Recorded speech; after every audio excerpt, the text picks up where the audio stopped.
morning political power panel. We have Democratic strategist Margie Omero, Republican strategist Hogan Gidley, David Nakamura, the White House reporter for the Washington Post, joining as well. All right, gang, a lot to talk about as we kick off a new work week here. I'm thinking this is March Madness. We're in it to win it, sequester style. David, I want to start with you because John Boehner gave some great sound over the weekend talking to our David Gregory about his take about the sequester. Take a listen. There's no one in this town who's tried harder to come to an agreement with the president to deal with our long-term spending problem. No one. David, no one in Washington, D.C., other than the House Speaker. Is that a fact? Because right now it seems as if the president has put out the against Democratic priorities, that entitlement cuts are on the table, but Speaker Boehner is not going anywhere with revenue. He's not, and I mean, I think his point is that, hey, we did revenue 2 months ago with this fiscal cliff deal. Maybe not as much as the president had wanted, but we gave on that. It's time for the president to, go with his spending cuts and do it in a more, sophisticated way than the sequester would. And I think if you listen to that interview in full, Boehner kept coming back to this idea that spending is a problem. We have a long-term spending problem. He's really making an appeal to those conservatives around the country who believe that, and there's a large portion of people who do. Even the president acknowledged you have to do something to get the debt under control. The question is, going forward to that March 27th deadline, the president has not been threatening to face off against this for another, potential government shutdown, which would be very damaging. But I think there is some sense maybe that they could find some temporary solution, at least to get the president more leeway to do these defense cuts. Margie, I think that could be part of it. Margie, explain the political strategy, though, because we are now racing toward a potential government shutdown. There is the continuing resolution that will most likely make its way through the House to keep defense funding going. But meanwhile, if Republicans do want to choke off any forward motion for the president, isn't shutting down the government at the end of the month the best way to do it? Well, it's certainly not going to help their position. And remember, this is a Congress that continues to have record low approval rating. Voters continue to blame Republicans more than the president for each new crisis that we have. And it's cost them at the ballot box. It cost them in the polls and at the polls. So it's not a good political strategy. And also, it's a terrible policy strategy. I mean, if you look at what sequester cuts would do, if you look at what shutting the government down would do, it would cost so much in real dollars and real support for our most vulnerable folks, for health care for military families, for almost 1 million women, mothers and children. We're talking about baby formula for hungry newborns that are now going to suffer as a result of this brinksmanship in Washington. Hogan, isn't that what it's more about, though, 2014, and the fact that if Republicans went ahead with some type of revenue raise, that they'd be primaried? Probably so, but they already did that. And I think Boehner's point was he wanted to see the president come his way a little bit. We came their way. Now he needs to come our way on some of these cuts. The fact of the matter is there are two ways to really get something done if you're the president. One is to take it to the people, and he's doing that. The president's wonderful at taking his issues to the people. However, if he's entering or leaving a room and the room's not chanting his name, it's like he's lost. He doesn't know what to do. The second part of that is actually going back to the Congress, back to the Senate, working with those folks to get something accomplished. It's well documented, his disdain for this process. He likes to issue his edict, issue his decree, and then let the Congress come along. He's got to work with those folks. I think they can get something done here.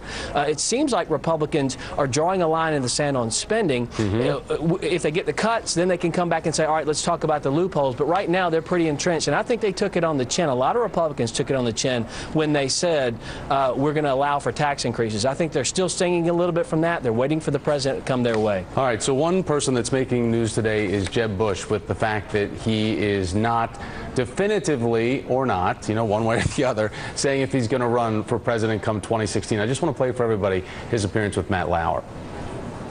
Are you going to run in 2016? That's way off into the future. You will not definitively rule out a run for president in the year 2016. I won't, but I'm not going to declare it today either, Matt.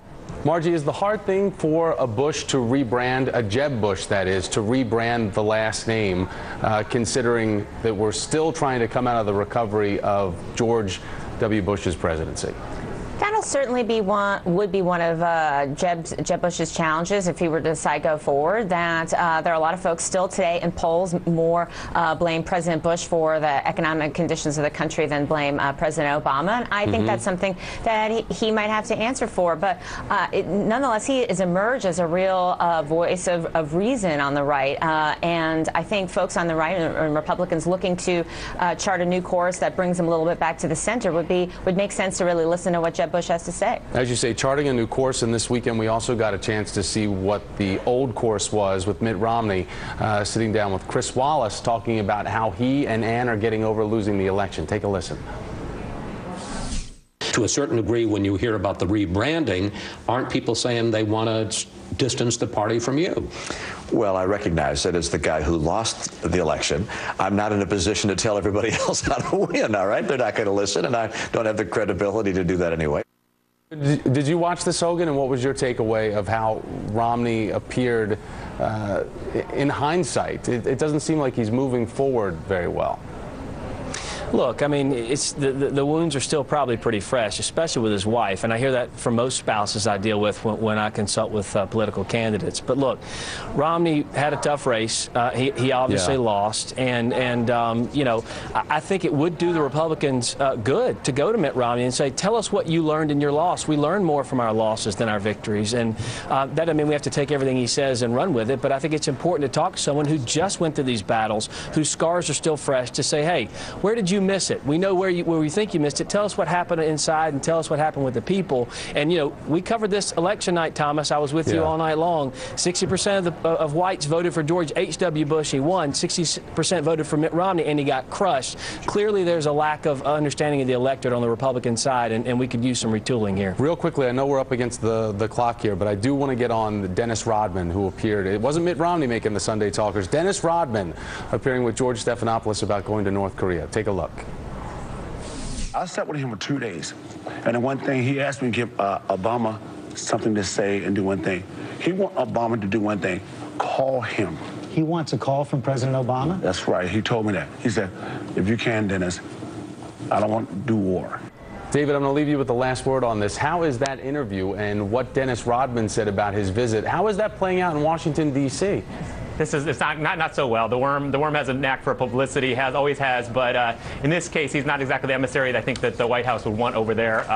You know, and I'm not sure the president's going to be given a call anytime to Kim Jong-un. And I think, you know, frankly, there's a lot of people who are probably upset that Dennis Rodman's over there giving a publicity opportunity to the new leader of North Korea. But that's something that, you know, only Dennis can understand why he's doing it.